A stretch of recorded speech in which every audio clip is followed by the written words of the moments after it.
Okay. Okay. Hi, Linda. Hello, Mary. This is Linda Lambert.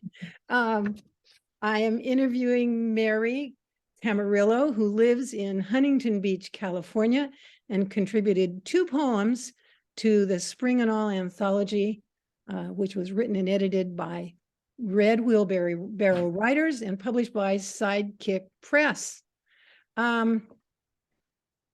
We have a lot of authors from the Northwest, so it's good to have a fellow Southern Californian here with us today.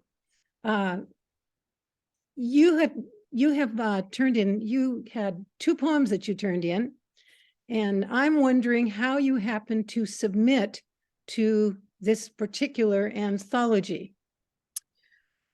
Well, first of all, thank you for inviting me today, and thank you for including me in the anthology. The cover is so beautiful. I saw a post on Sidekick Press Facebook page, and I was just really intrigued by the pitch because this was in, I guess, January when I saw it first. We were having atmospheric rivers here in Southern California. I love rain, but it was kind of gloomy. It was coupled with the fact that my dad went into hospice care right before Christmas. So I just love this premise about what makes you want to dance, what makes your fictional character jump out of bed and say, hell yes. And I was really hoping that I could find something in my work that might meet this this challenge. So I went through some poems and spruced them up a little bit and submitted, and you accepted them, and here we are. How did you get to the point? You know, this anthology was juried. So why do you think you were accepted? You know, I'm not really sure. I don't really think of myself as a poet. I'm more of a novelist. But what I do when I get stuck on writing fiction is I turn to poetry. I just love line breaks and trying to make things more succinct. So maybe when I'm successful with poems, it's because they are really succinct. Maybe because I'm coming from a suburban, urban Southern California area and still finding something in the natural world to talk about. Maybe that was appealing. I don't know. I mean, I appreciate being selected, so I don't know why. Well, I wasn't in on that decision making, but I know that they had quite a few selections and they were very careful about what they chose. And they wanted to find, you know, we all have emerged from the pandemic with a certain sense of dreariness, I would say. And so there were several tries at themes, and Uplift was the one that they came up with based on William Carlos Williams' poem By the Contagious Hospital, which is a kind of weird beginning, but anyway, so kind I'm of glad you pandemic appropriate. yes, for sure. But there is, at the end of that poem, there is a lot of closure and there is a lot of positivism, and that's why it was selected. You used a form of haiku that not a lot of people use, and I'm wondering why that form appealed to you and why you chose it for that subject. What I chose was a high bun. I hope I'm High bun. pronouncing it right. I think you are high bun, yes. And this is the only high bun I've ever written. 4 years ago, I took a challenge. I think it was Poetry Magazine, maybe. Uh-huh. They give you a different type of poem to write every day for the month. And I love challenges like that. I love math when I was a kid, so I love like little boxes you have to put things in and make them fit. You know, it's kind of inspirational to me to have limits on what your mind can do. So yeah, this is my celestial high bun, and yeah, I there's a lot of poems that I was not successful with. I think like Villanelle, am I pronouncing that right? Those are challenging, and but it's really fun. It really taught me a lot about poetry. So it was a good challenge. Yeah, I've done that challenge before. I didn't do it this year. It takes a lot of time. Last year I did the American sentence, and that was a fun thing to do. I had time to write those few syllables every day. But anyway, I don't want to talk about me. I was looking at your website, and I really liked it. It says, "Welcome to my website. I live in Southern California." Oh, you know what? It didn't. I don't have the whole thing on my Can you read from your website? Do you happen to have Yeah, it there? sure. I guess I probably should have it memorized, but I'm really happy with my website. I had someone design it for me. Originally, Good. I did my own website and it really looked more like a scrapbook. I was kind of just like pinning things in there that I liked, and it was kind of a mess. But yeah, it's sometimes it's a good idea to pay someone to do things for you. Yes, I've come to that conclusion. Yeah, so I was hoping I could just call it up on my phone really quickly. Yeah, that's what I did. Technologies that are not my friend today. Well, mine either. Okay, here we go. I write Southern California stories at a desk in Huntington Beach. I love hearing from readers and talking to book clubs, in person if possible, or online. Riley, my 15-pound Flame Point Siamese roommate slash manager of marketing, might even make an online appearance if he's in the mood. Because we know how cats are. They only do what they want to do. I certainly know that. We don't have one currently, but I love visiting friends who have cats. And I wish that Riley would make an appearance, but if he doesn't, that's okay. We know he's got a lot of personality and he's a Siamese, so he's probably going to meow. Does he meow? He doesn't, he's a pretty silent cat unless you step on his tail, and then he can Oh, yell really loud. But he's a very dominant cat. Like when I first really? time I took him to the vet said, "Was this cat raised with dogs?" And he was not, but yeah, if somebody knocks on the door, he runs to the door to see who it is. And my experience with most cats is that they want to run and hide when someone comes into the house. But Yes, under the bed or under a couch he's or a wherever they challenger. can find a He'll sit at the place. top Yeah. of the landing and he'll swat the top of your head and take your hat off if you know, just to Well, make sure that you know he's who's boss.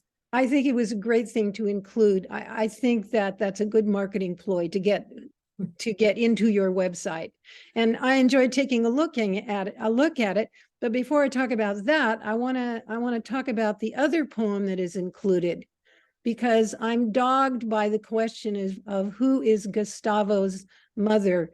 And I did a little Google search, and I don't think the music director of the LA Philharmonic or an Argentine musician. I don't think that's who you're talking about. So can you give me a little background and solve that mystery for me?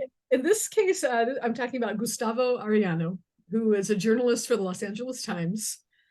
He was the former editor in chief at OC Weekly, which is defunct, but he wrote a column for a long time called Ask a Mexican. So people Oh, might, that was syndicated across the country, so people might know huh, him for that. But yeah. his mother died about the same time my mother died. Hmm.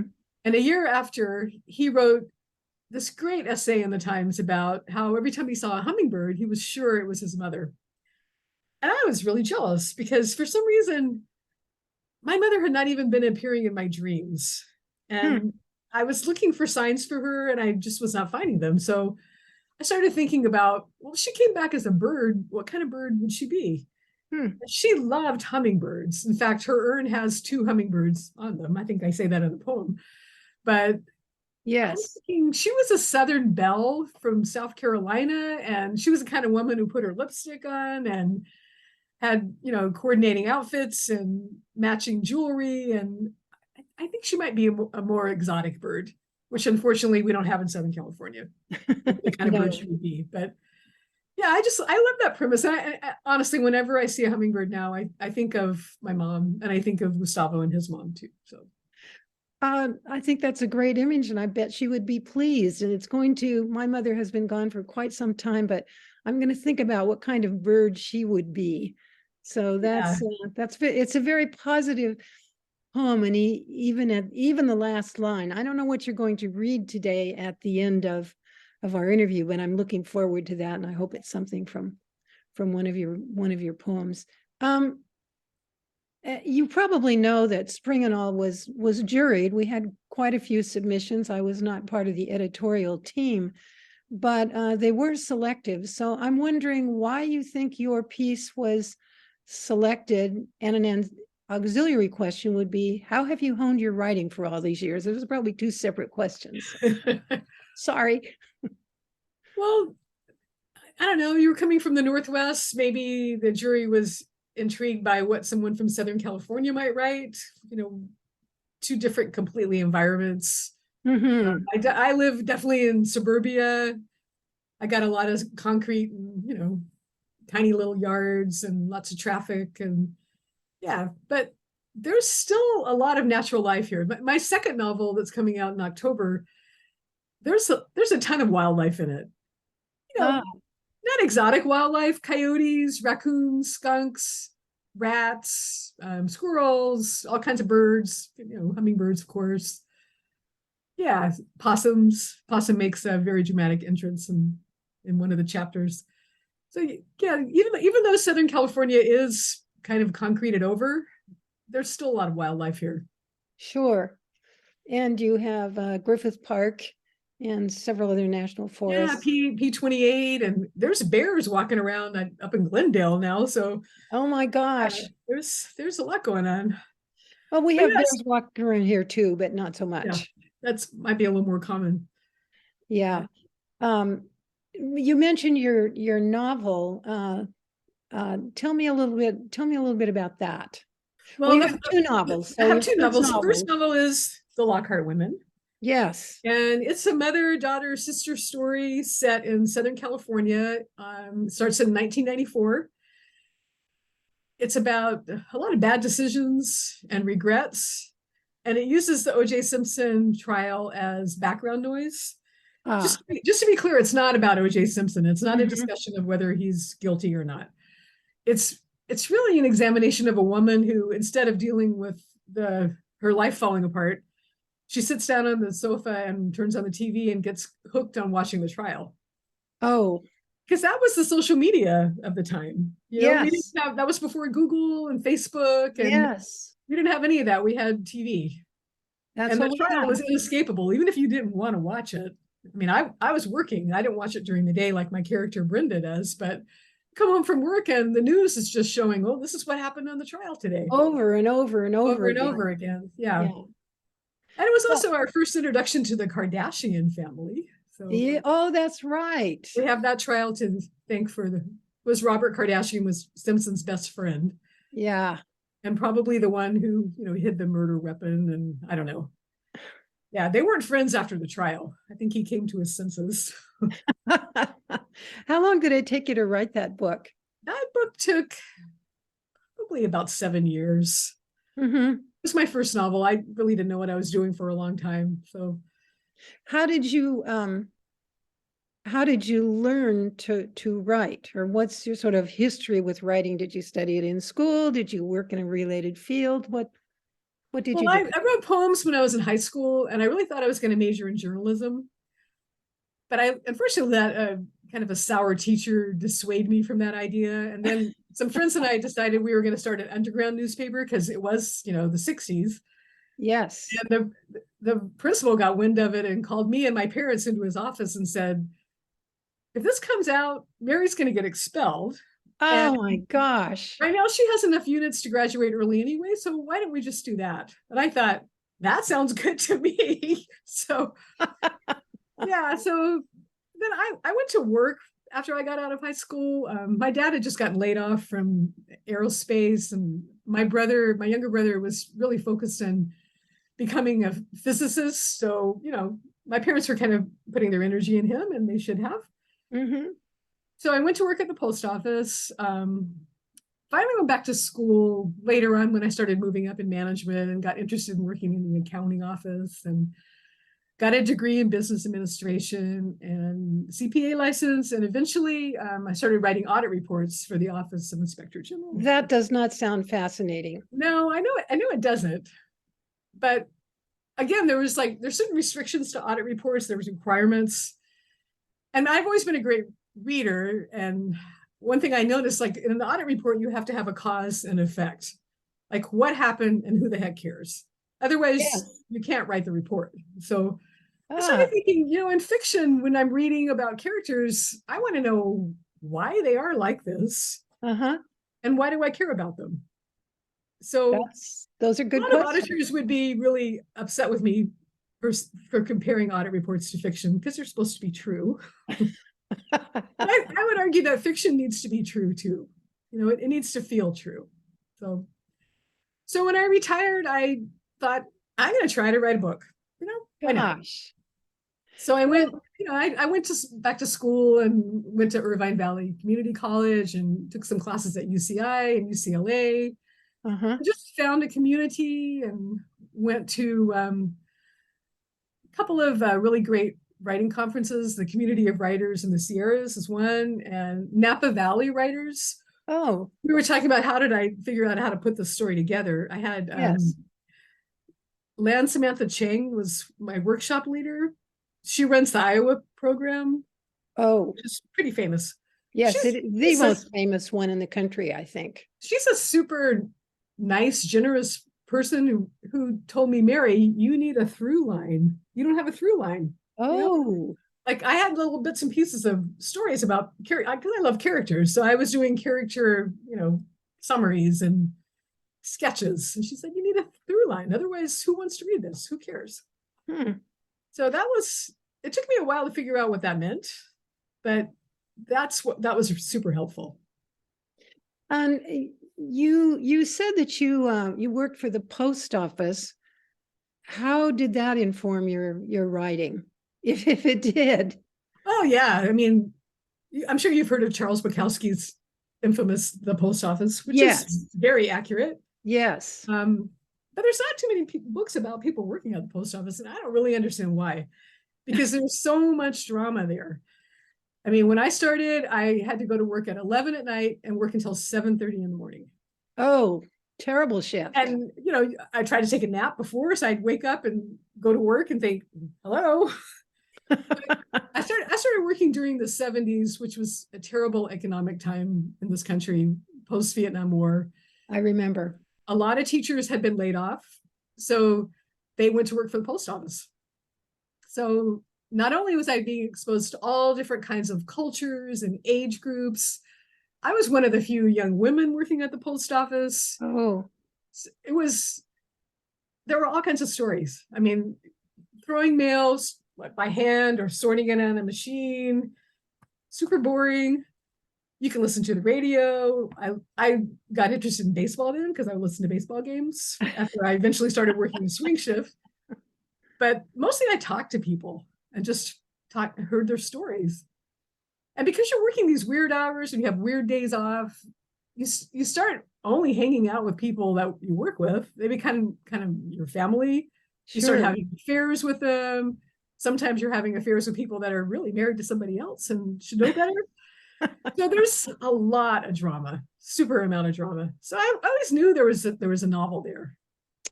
I have a favorite postman, and we have frequent conversations. And I'm going to tell him he needs to write a book. He's working on his degree too. Yeah, and good for him. Kind of a crazy guy. So, and I'm going to give him the Lockhart Women after I read it. Good. Yeah, I mean, the post office has got a great retirement plan, so that's yes. I'm really fortunate to have that, but I worked for it.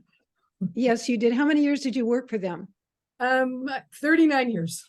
Oh, you had a long career. Yeah, no one does that anymore, right? I'm sure young people would say, "Wow, how is that possible?" Yeah. Well, what about your new novel that's coming out? My new novel is called Those People Behind Us. Okay. I can't show you the cover yet because we haven't revealed the cover. I That's see. the thing you have to do. It's a much more contemporary story. It's set in 2017, post-Trump, pre-pandemic, which to me feels like historical fiction now. It's basically based on, I had started it before the pandemic, but during the pandemic, my husband and I started walking around our neighborhood a lot because he's a big gym goer and the gyms were closed. Yes, they So were. we're trying to get exercise. So we're walking around the neighborhood looking at, this is Huntington Beach. We've been on the news a lot for all of our protests and crazy stuff going on here. Yeah. So we're looking at people's flags and, trying to figure out who they are and what they're doing. And like one neighbor constantly left their garage door open as well as all the doors to the house. And we think, what's going on there? There's a young kid, we thought he was a young kid pounding on a drum set. We thought, wow, what's that story? Yeah. I just came home and just started saying, okay, let's make some stuff up. Let's figure out what these people are doing. So. Has he been helpful in your writing? Do you he's terrific. go back and forth? Yeah, he's my first reader. Okay. Just to tell me if things make sense or not. And he would laugh if he heard me say that, because he doesn't think of himself as a good reader. He likes to read Sports Illustrated, basically. Good for him. But because of me, he's started reading all these novels, and I've got a stack. Oh, well, you'll like this one. You'll like this one.